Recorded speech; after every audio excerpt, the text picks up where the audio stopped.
रामनवमी पर हुए इस बवाल से पूरे मिदनापुर में तनाव का माहौल है। पूर्वी मिदनापुर में एगरा में रामनवमी जुलूस के दौरान उपद्रव में 4 लोग जख्मी हुए हैं, लेकिन इस उपद्रव के बाद एक और बवाल हुआ है। बीजेपी की विधायक और लोकसभा चुनाव में उम्मीदवार अग्निमित्रा पॉल का पुलिस के साथ जमकर कहा सुनी हुई है। आरोप ये है कि पुलिस ने बीजेपी के 5 कार्यकर्ताओं को पकड़ लिया। उनकी रिहाई के लिए अग्निमित्रा पॉल थाने पहुंच गई। पुलिस और अग्निमित्रा के बीच जमकर कहा सुनी हुई और बाद में अग्निमित्रा पॉल वहीं धरने पर बैठ गई।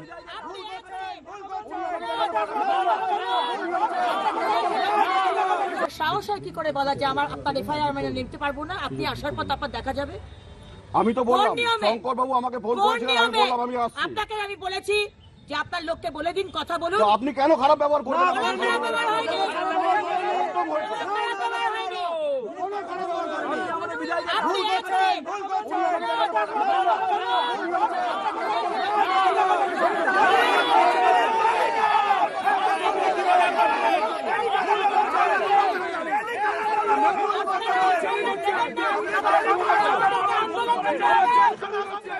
ভুল করবেন না, ভুল করছেন।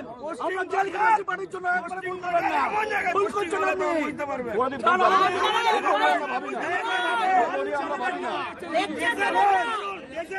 লেকচার দেবেন না, আমরা খারাপ ব্যবহার করতে পারি। আপনারা কত লেকচার জানা আছে।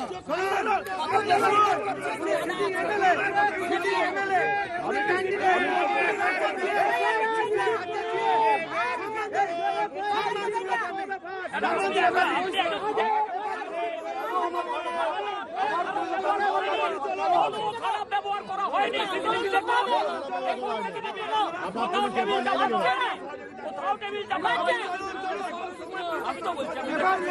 আমি কমপ্লেন দিচ্ছি, আপনি বাধ্য আমার কমপ্লেন নিতে। वहीं अग्निमित्रा पॉल और पुलिस के बीच टकरार की तस्वीर आपने देखी और अब आपको दिखाते हैं हंगामे की एक और तस्वीर। दरअसल मुर्शिदाबाद में हिंसा के बाद घायलों का हाल जानने कांग्रेस नेता अधीर रंजन चौधरी अस्पताल पहुंचे। आरोप यह है कि अस्पताल पहुंचते ही बीजेपी कार्यकर्ताओं ने अधीर रंजन का विरोध शुरू कर दिया। अस्पताल के बाहर कांग्रेस बीजेपी कार्यकर्ताओं में धक्का मुक्की की नौबत आ गई। किसी तरह अधीर रंजन अस्पताल के अंदर पहुंचे और ये कह दिया कि मुर्शिदाबाद में हिंसा नहीं होने दूंगा। আমি মুর্শিদাবাদে বেঁচে থাকতে আমি মুর্শিদাবাদের দাঙ্গা হতে দেব না। মুর্শিদাবাদের দাঙ্গা রুখবো, তার জন্য যেখানে যেতে হয় সেখানে যাব। জবাব যাদের দিতে হবে তাদের কাছে জবাব চাও, নাটক করে লাভ নাই। और मुर्शिदाबाद में हिंसा के लिए बीजेपी ने ममता बनर्जी पर हमला शुरू कर दिया है। बीजेपी सांसद समीक भट्टाचार्य ने कहा कि ममता तो काफी दिन से कह रही थी कि दंगा हो सकता है, ममता ने इन लोगों का मन बढ़ा दिया है।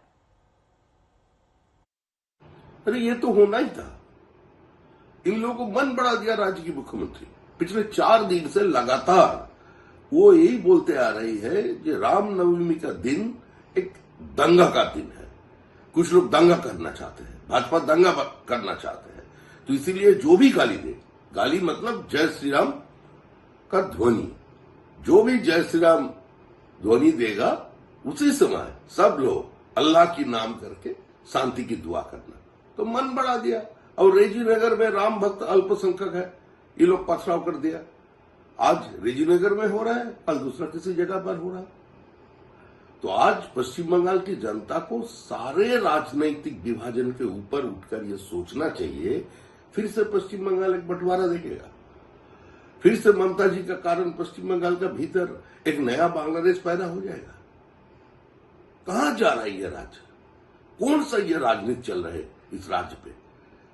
राम का देश में रामनवमी का दिन, राम का जुलूस का ऊपर पथराव, इतना साहस क्यों? अनुपम मिश्र में सहयोगी इस वक्त जुड़ गए हैं तमाम जानकारी के साथ। अनुपम, जिस बात की चर्चा हम कल कर रहे थे आखिरकार वही हुआ, दंगा, और उसकी आशंका पहले से ही सीएम ने जता दी।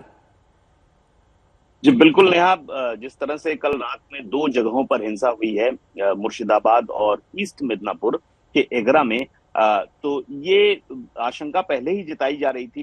पश्चिम बंगाल की मुख्यमंत्री लगातार पिछले 1 सप्ताह से जो चुनावी भाषण दे रही थी उसमें वो कह रही थी, आशंका प्रकट कर रही थी।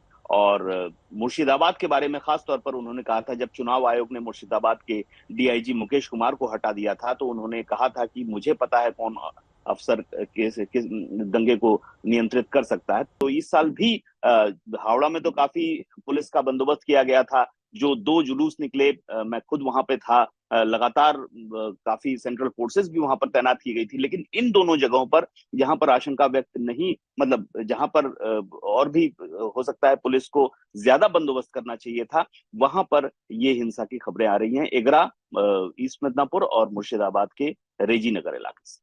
ठीक है, बहुत बहुत शुक्रिया इस तमाम जानकारी के लिए।